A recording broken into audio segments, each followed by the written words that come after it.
Okay, hello, I'm Savalian, a software dev slash creative, and this is going to be another devlog. It's going to be a little bit different than the usual devlogs. So I started filming this devlog last weekend, thinking it would be contained within the weekend, but as I got into it and as I encountered a couple of obstacles, I realized that the things I wanted to work on were a lot harder than I expected. It was a lot more work. I had a lot more problems with it. But I ended up with what was kind of like this introduction footage and then some like really scattered work in progress clips. I couldn't finish it on time according to the schedule I had set for myself. So instead of trying to piece together all of those mismatched clips, I'm just going to talk about retrospectively what happened and what I got done and what it looks like now. So the first couple things I did between the last devlog and now were pretty easy. I added some health bars above the units and only when they're hurt, so it's not too cluttered.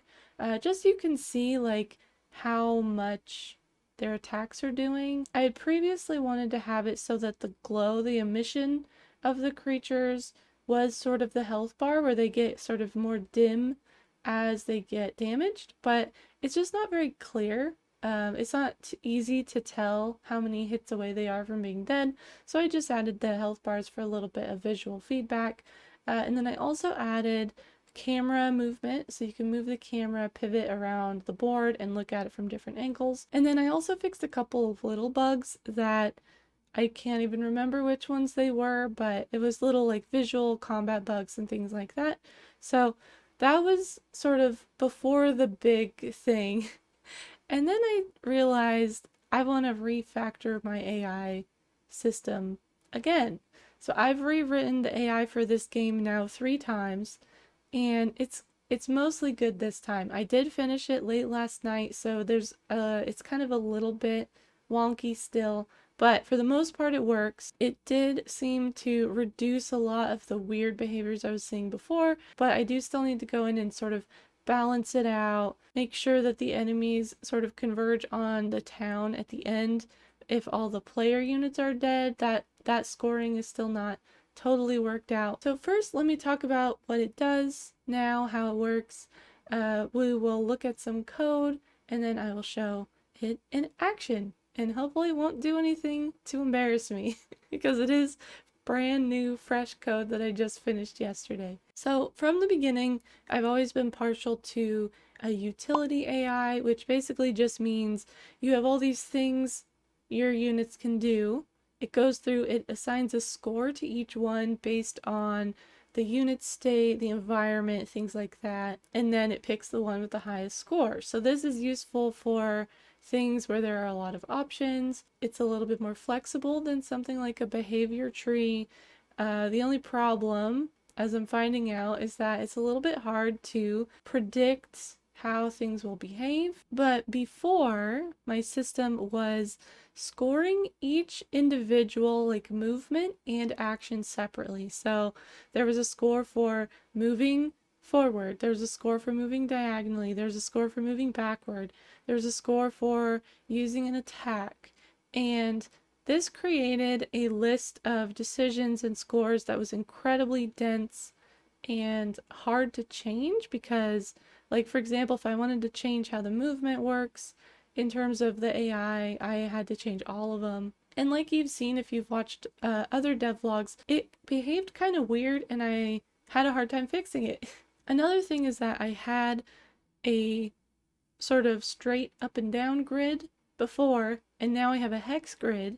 And something I didn't realize, which I should have realized because in hindsight it's quite obvious, but you can't move in 8 directions on a hex grid like you can with a straight grid. Like there were some cases where my units were moving to tiles that were not next to them, so they were like skipping a turn basically. So I also needed to sort of separate movement from the decision to move. So I've separated some of that as well. So now what the system basically looks like is we have a lot fewer decisions, and each decision looks at all the tiles available, and it basically picks the best tile based on some of the conditions I've set up. And it says, I'm going to move there, and starts to move there.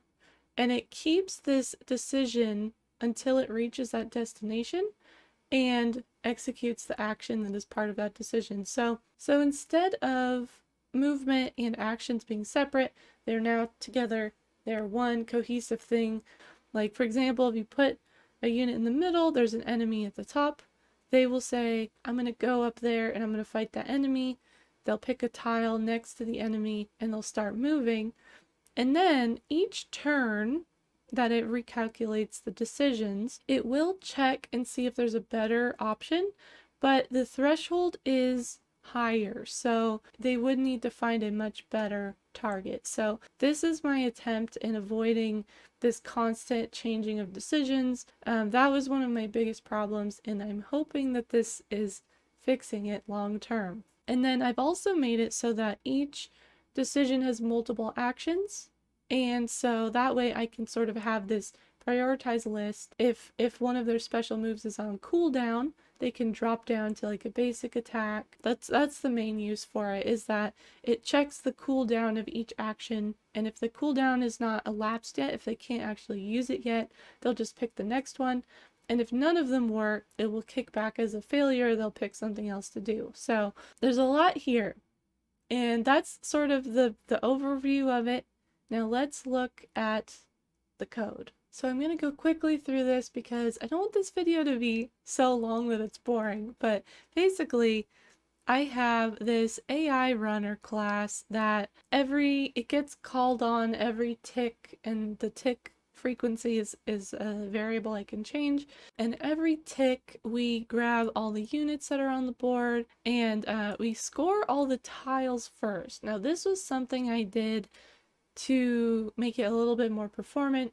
Instead of each decision scoring each tile, I've come up with this way to score the tiles themselves all in one go. We can check all the conditions on that are available without recalculating those tile scores. So things that are in here, I'm going in, I'm checking for each adjacent tile, is there a unit there? If there is not, then I can do sort of the inverse. I have this concept of an inverse score, which means it is not true. So the inverse of enemies being adjacent to this tile is enemies not adjacent to this tile. And then, so that's one check if the tile is empty. Otherwise, depending on the type of unit, we just increment values for these. So like if there's an ally unit, we increment by 1. If they're a tank, we increment the tank 1 by 1. So by the end of this, we just have a lot of number values. Like, it's very easy to calculate. We're not doing anything crazy here, but we're adding up a score for this tile based on all these different criteria. And then we go back to this, we send that information to this, the unit's AI calculator, the unit brain. And from here we go through, we only calculate AI if they're not dead. That was a thing that was happening before, was that units would be rising from the dead to walk around, which is funny, but not what the game is supposed to do. And then we would score all decisions for that unit. And then this entails going through, doing a score. I've got this struct basically, where we have the X and Y position for that tile, the decision, which contains information about what actions they should do when they get there, and then the actual score. So for each tile, we calculate the score for this decision. So we go through every one of those tiles that we scored initially, and we skip tiles that have a unit on them already that are not the unit we're calculating. And I had to add this because previously I was only scoring open tiles, but this posed a problem because it meant they would never stay where they were. So it was the opposite of what I wanted, which was to avoid them like walking one tile back and forth. By making it so that we grab all the tiles, but we just skip the ones that are only occupied by other units, we do recalculate the score for the current tile, and as long as it hasn't changed too much, it gets a high score and they stay there. So I have all these conditions, and these conditions are basically just one of those like enemies adjacent all, enemies adjacent heals. I have some for enemies below 50% health, enemies that are shielded, position is close to town. So this is directly connected to the scoring that we've added in that score tile function. So basically what I'm saying here is that this decision, it scores highly if there's a lot of enemies nearby, if there's an ally tank nearby, stuff like that. So it goes through each condition that is part of this decision, and it checks if the condition is inverted, we grab the inverse score. If it's not inverted, we grab the regular score.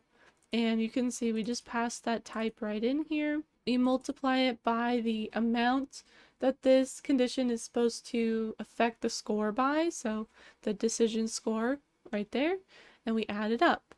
So this is the meat of it. Once we have all the conditions, I did add this code that subtracts score for how far away it is. So I'm using this function referred to as the Manhattan distance, which is kind of like ignoring pathfinding, ignoring obstacles. How far away is this tile from the current tile? So this is not going to be perfect in like a real situation, but it is enough for this, and it's easy to calculate. And I'm just subtracting like 0.5 of a score for each like tile away it is basically.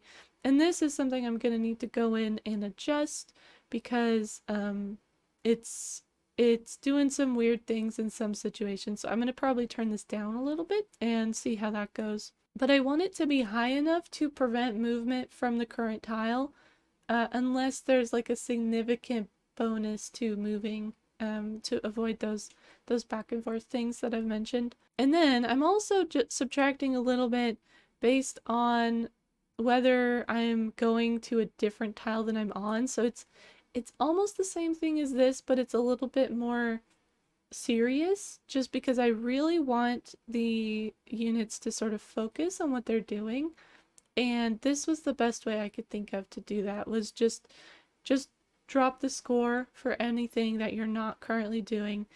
And this current action only gets set for things where they're in the middle of moving, or if it is a multi-step sort of action where they do multiple actions when they get there. So that's the final score, at least how I have it right now. And then we check, is this the highest score we have? If it is, we create a thing for it, we drop it in that top score, and we loop through until we've checked each tile on the board.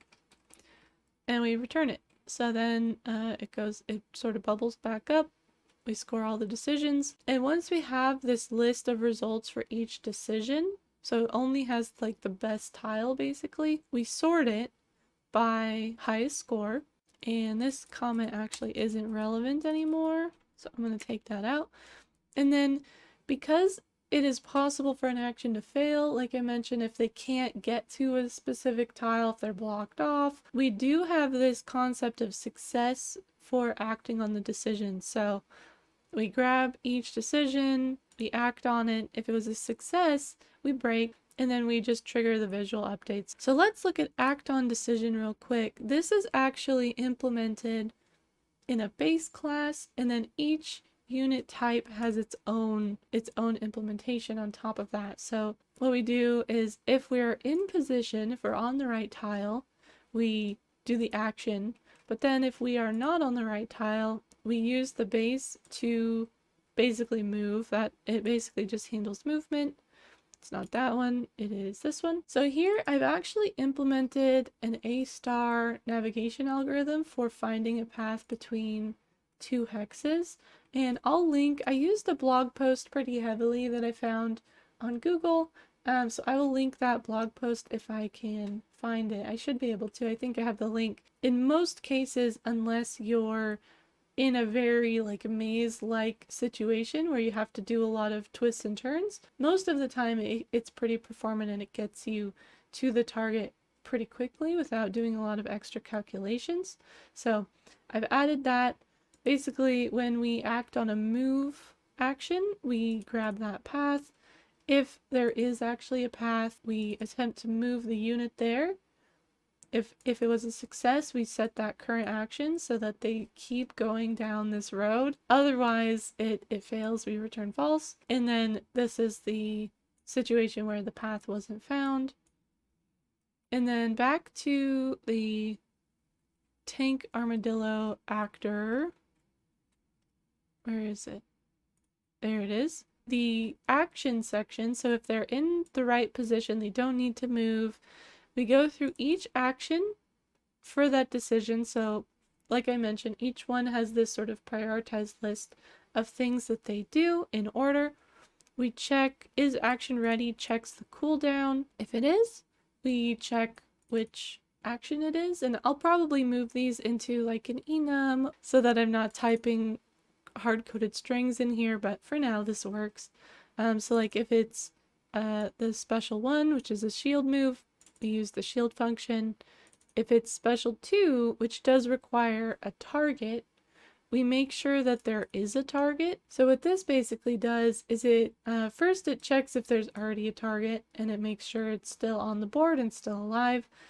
If not, it grabs all the adjacent units, checks for whether they're the right type of unit, and then I've just had this thing where it checks for the lowest health, thinking whether it's a damage move or a healing move, we'll want to go for the one with the lowest health. And we set those target values in the unit. But if we don't have a target, we do want to continue so that we don't act on this action because it won't do anything. It won't have any effect. And that's basically it. I feel like I've been talking for 100 years, but let's look at the game in action. So here's the camera stuff, and I'm gonna actually move this so we are full screen.